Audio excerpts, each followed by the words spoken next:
Chapitre 27, à partir du verset 39. Donc, Jésus était sur la croix et on lit. Les passants l'insultaient et secouaient la tête en disant: Toi qui détruis le temple et qui le reconstruis en 3 jours, sauve-toi toi-même si tu es fils de Dieu, descends de la croix. Les chefs des prêtres, et avec les spécialistes de la loi et les anciens, se moquaient aussi de lui, disant: Il a sauvé d'autres et il ne peut pas se sauver lui-même. S'il est le roi d'Israël et qu'il descende maintenant de la croix, et nous croirons en lui. Il s'est confié en Dieu, que Dieu le délivre maintenant s'il l'aime. En effet, il a dit: Je suis le Fils de Dieu. Mais notre Seigneur, il n'a rien dit. Il est resté sur la croix, il n'a pas bougé. Pourquoi? À cause de la faiblesse, il ne pouvait pas? Alors, certainement pas, parce que quand à la suite, en Jean chapitre 18, donc notre Seigneur a prié pour que cette coupe passe loin de lui, et il y a des brigands qui sont venus pour le livrer. Donc après avoir dit ces paroles, Jésus alla avec ses disciples de l'autre côté du torrent où se trouvait un jardin. Il y avait avec lui les disciples et il y entra. Judas, qu'il trahissait, connaissait aussi l'endroit que Jésus et ses disciples s'y étaient souvent réunis. Je vais aller un petit peu plus loin au verset... je vais continuer. Verset 4. Jésus, qui savait tout ce qui devait lui arriver, s'avança alors et leur dit: Qui cherchez-vous? Et ils leur répondirent: Jésus de Nazareth. Jésus leur dit: C'est moi. Judas, celui qui le trahissait, était avec eux. Lorsque Jésus leur dit: C'est moi, ils reculèrent et tombèrent par terre. Voilà, pas de... Juste une parole, c'est moi, et ceux qui venaient le chercher reculèrent et tombèrent par terre. Plus de jambes, plus rien. Voilà la puissance de notre Seigneur. Et dans un autre, dans un autre évangile, il est dit: Pensez-vous que je ne puisse pas faire appel à mon Père qui me donnerait plus de 12 légions d'anges? Ce n'est pas parce que le Seigneur ne pouvait pas descendre de la croix, mais c'est parce qu'il voulait rester sur la croix. Et pourquoi il est resté sur la croix? Je vois deux raisons particulières. L'obéissance à Dieu. Il était venu, on l'a rappelé ce matin, pour faire cette œuvre. Dieu, dans son plan, voulait avoir des humains dans son ciel pour partager son éternité avec le Seigneur Jésus. Mais il y avait un truc qui l'a empêché, c'était le péché. Et donc, le Seigneur Jésus a obéi à Dieu. Et je vais le citer comme ça, Jean 3,16. Car Dieu a tant aimé le monde, on l'a rappelé ce matin, il nous a aimés depuis longtemps. Car Dieu a tant aimé le monde qu'il a donné son Fils unique, afin que quiconque croit en lui ait la vie éternelle. C'est vraiment la vie maintenant, mais toujours. C'est pas comme dans les jeux vidéo des enfants où il y a j'ai 20 vies, j'ai 30 vies, non. Une, mais elle est éternelle. Voilà. Donc c'était une des priorités du Seigneur, c'était accomplir l'œuvre que Dieu lui avait donnée à faire, c'est-à-dire expier le péché de l'humanité. Et pour cela, ça passait par la croix. Ensuite, la deuxième raison, c'est parce que, bien sûr, il nous aimait. Il nous aime depuis toujours et il nous aimait, on l'a rappelé, nul n'a un plus grand amour que celui-ci qui donne sa vie pour ses amis. Le Seigneur les aima jusqu'à la fin. Voilà. Donc, notre Seigneur est resté là pour ces deux raisons, me semble-t-il. Mais maintenant, qu'est-ce que je fais de ça? Qu'est-ce que je fais de l'amour du Seigneur, l'amour de Dieu pour nous? qui ne sont pas descendus de la croix, c'est une victoire ou une défaite? Si on lit en Matthieu, alors toujours en Matthieu, au chapitre 27, à partir du verset 62, voilà, le Seigneur a été descendu de la croix, mort. Il était mort. On l'a mis dans un tombeau. Mais à partir du verset 62, parmi ceux qui l'ont crucifié, commence d'y avoir le doute. Le lendemain, qui était le jour après la préparation du sabbat, les chefs des prêtres et les pharisiens allèrent ensemble chez Pilate et dirent: Seigneur, nous nous souvenons que cet imposteur a dit, quand il vivait encore, après 3 jours je ressusciterai. Ordonne donc que le tombeau soit gardé jusqu'au 3e jour, afin que ses disciples ne viennent pas voler le corps et dire au peuple, il est ressuscité. Voilà, déjà, il commençait d'avoir le doute. Le doute, le lendemain, il pensait que le Seigneur était mort, que c'était fini, mais quand même, il y a le doute. Encore un peu plus loin, alors, le verset 11 à 15, la victoire. Pendant que les femmes étaient en chemin, quelques hommes de la garde extrême entrèrent dans la ville et annoncèrent au chef des prêtres tout ce qui était arrivé. Après cette réunion, alors, ils leur annoncèrent que Jésus avait été ressuscité. Après cette réunion, avec les anciens pour tenir conseil, ceux-ci donnèrent une forte somme d'argent aux soldats avec cette consigne: dites que ses disciples sont venus de nuit pour nous voler le corps pendant que vous dormiez. Et le gouverneur, si le gouverneur l'apprend, nous l'apaiserons et nous ferons en sorte que vous n'ayez pas d'ennui. Les soldats prirent l'argent et se conformèrent aux instructions reçues. Voilà. Même ceux qui l'ont cloué, qui l'ont fait mourir, ont reconnu, ont vu qu'il était ressuscité. Simplement, ils ont payé pour que une forte somme d'argent, ce n'est pas les 30 pièces de Judas, c'est une forte somme d'argent. Voilà, notre Seigneur est bien ressuscité, c'est une victoire totale, même si les hommes l'ont descendu mort de la croix. 3 jours après, il est ressuscité, et même ceux qui l'ont cloué ont reconnu qu'il avait été ressuscité. Simplement, ils ont payé les soldats pour que ce mensonge perdure. Après, chacun d'entre nous, on réagit comment à ce que le Seigneur a fait pour nous? Oh, si on est là, je pense que chacun a dit oui, a répondu oui à l'appel du Seigneur.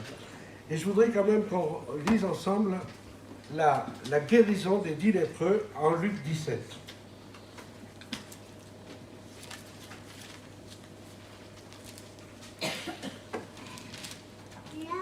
Alors, Luc 17, verset 11.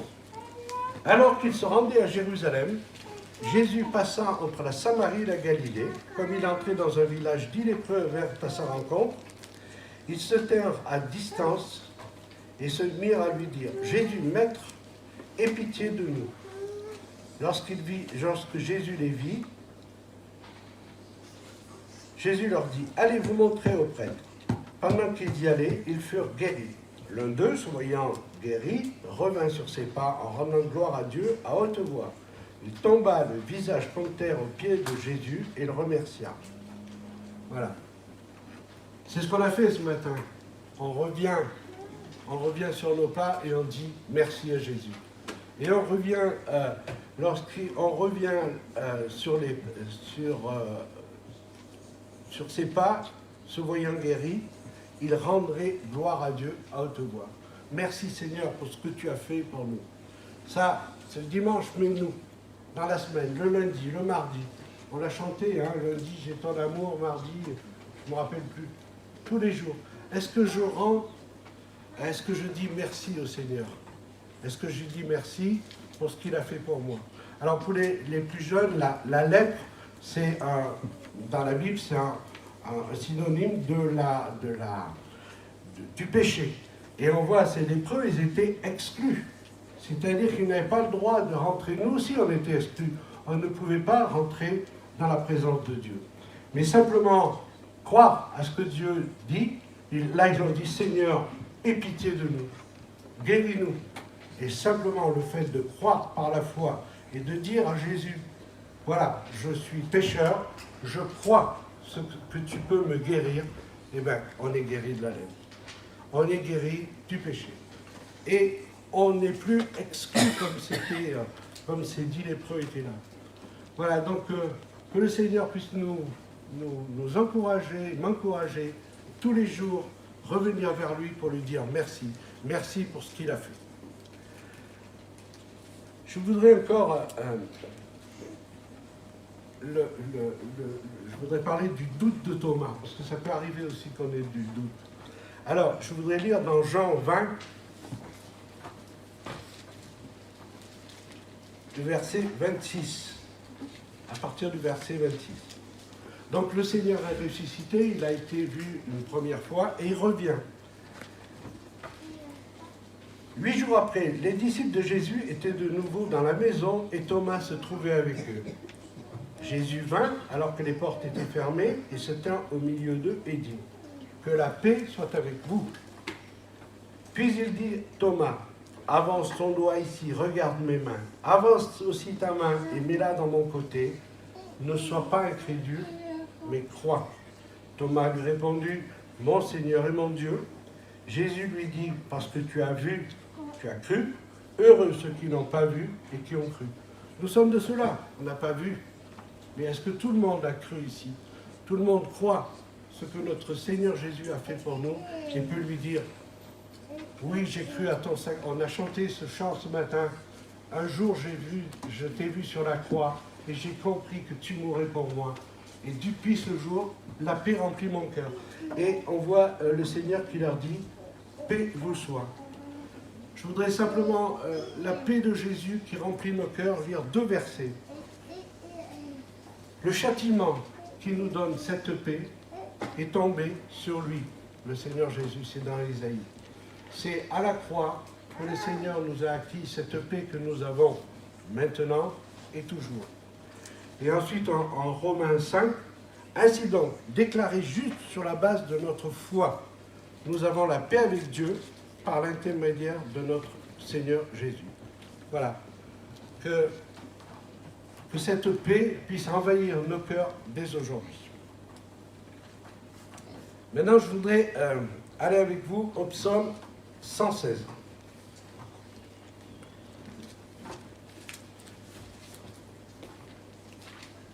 Et lire le verset 12. Comment pourrais-je rendre à l'Éternel tous ses bienfaits envers moi? On voit bien qu'aujourd'hui, on est venu ici pour le célébrer, pour le chanter, mais peut-être qu'il attend peut-être un peu plus de nous aussi. Et si on commence au début de ce chapitre, de ce psaume, la première des choses, c'est « J'aime l'Éternel ». Est-ce que c'est mon cas? Est-ce que j'aime l'Éternel? Est-ce que j'aime le Seigneur Jésus? Est-ce que j'ai envie de le suivre, de lui faire plaisir? Oh, le dimanche, bien sûr, mais pas que. Dans la semaine aussi, tous les jours de ma vie. Alors, on continue. Il entend ma voix. Oui, quand je m'adresse à lui, il entend ma voix. Il est là tous les jours, on l'a chanté aussi ce matin. C'est un chant, qu'est-ce que je ne sais plus que c'était. Il est avec nous tous les jours. Il entend ma voix. Il entend mes supplications. Quand c'est plus compliqué, quand c'est plus prégnant dans mon cœur, il m'entend aussi. Oui, il a penché son oreille vers moi et je ferai appel à lui toute ma vie. Voilà, c'est l'assurance que nous avons, c'est que nous pouvons faire appel à lui dans toutes circonstances. Lui dire merci quand tout va bien, lui dire merci d'abord pour ce qu'il a fait pour nous, et puis dans les moments plus difficiles, eh bien, il entend notre supplication. Je voudrais passer maintenant un peu plus loin dans ce psaume. Au verset 8. Oui, tu as délivré mon âme de la mort. Voilà, ça c'est acquis, c'est fait. Notre salut, il est acquis à la croix par notre Seigneur Jésus. Et c'est une assurance que nous avons dans le cœur. On continue. J'ai l'assurance du salut. Oui, tu as délivré mon âme de la mort, mes yeux des larmes. Je pense que le Seigneur, au travers de cette expression, veut nous parler de quand nous sommes dans l'épreuve intense. Il est là aussi. Il nous encourage, il nous empêche pas de pleurer parce que c'est pas ça, mais il nous console malgré tout, malgré les difficultés. Il est avec nous aussi au travers de nos épreuves de chaque jour.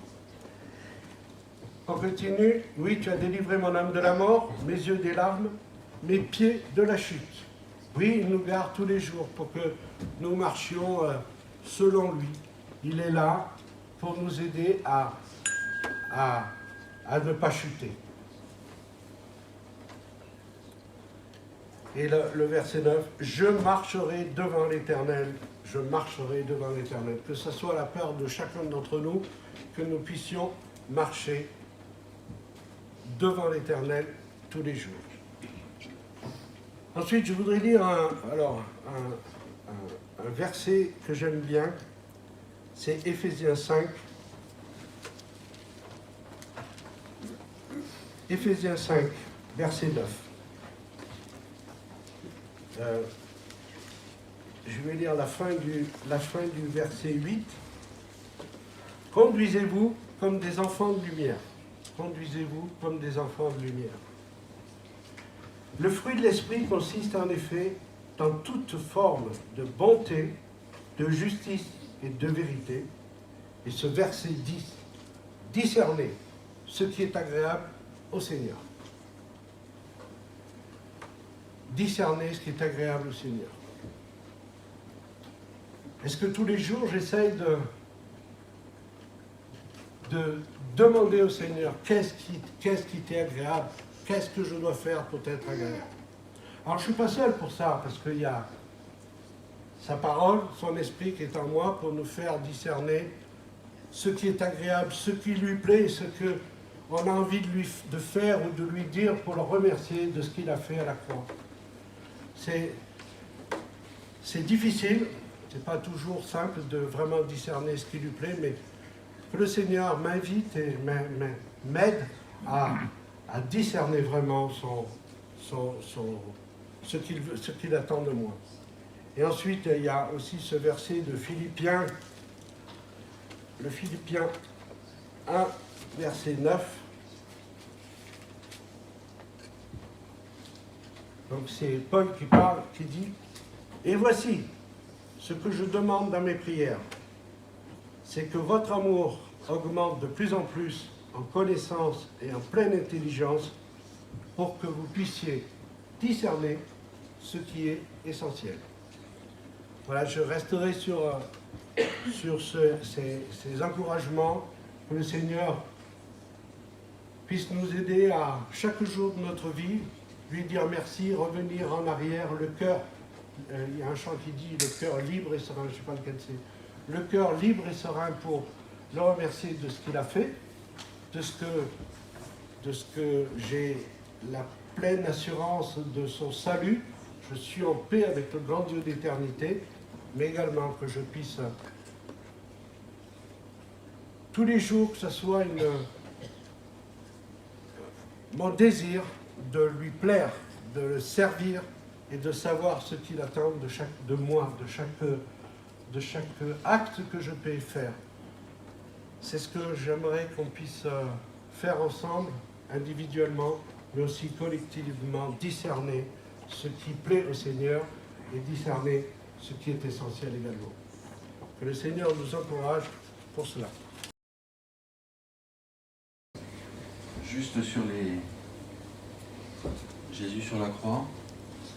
Et vous avez remarqué que les chefs pharisiens, les gens pas très sympas qui étaient à la croix, dans le passage que tu nous as lu, trois fois il y a des paroles vers Jésus pour lui dire de descendre de la croix. Vous savez, quand Jésus a jeûné et le diable s'est présenté devant lui, on ne sait pas vraiment sur combien de jours, etc. Mais 3 fois il a tenté Jésus-Christ. Et alors, on pourrait se dire, mais pour moi, pour vous, on n'est pas vraiment souvent sur une croix, on n'est pas fils de Dieu, on n'est pas roi d'Israël. Qu'est-ce que ça peut me dire? Ben moi, je me dis que c'est quand on a des périodes de difficulté, de souffrance, que l'ennemi se tient prêt et nous agresse. Et qu'il faut faire attention à les périodes où on peut souffrir, on peut être voilà, peut-être dans le doute, comme tu as dit, tu vois, il y a des fois des périodes de doute. Et tu vois, j'aime bien ce passage où il s'est confié en Dieu, qu'il le délivre maintenant s'il tient à lui, car il a dit, je suis fils de Dieu. Mais nous aussi, nous sommes fils et filles de Dieu. Hein? Tu as cité ce matin ce passage de Lamentation de Jérémie, contemplez et voyez s'il y a une douleur comme ma douleur. Et on a aussi dans, je crois que c'est Romains au chapitre, non c'est 1 Jean 3, pardon, voyez de quel amour le Père nous a fait, que nous soyons appelés enfants de Dieu. Oui. Et donc on pourrait peut-être se dire des fois, c'est comme ça que tu fais avec ton enfant, celui que tu aimes. Est-ce que vraiment tu m'aimes? Est-ce que vraiment je suis ton fils? Est-ce que je suis ton enfant? Est-ce que je passe par peut-être des moments difficiles, des moments de souffrance, des moments où on ne peut pas comprendre? Donc il faut faire bien attention, vous voyez. Moi je pense que c'est très intéressant ce qui nous a été laissé là, parce qu'on peut vraiment faire comprendre que nous pouvons à des moments être fragiles, et c'est à ce moment-là que la tentation, que d'autres personnes peuvent nous parler, nous dire, mais bon, tu crois ça, toi? Ah bon? Enfin, tout un tas de choses, enfin, on s'en rend bien compte, nos pensées, tout ça. Donc voilà, et Jésus, au désert, il a répondu 3 fois par la parole, et là, il répond rien. En fait, il répond rien. C'est un peu faux ce que je dis. Comme tu l'as dit, il reste sur la croix. Et c'était la réponse. Et donc de rester ferme dans notre foi, en toutes circonstances.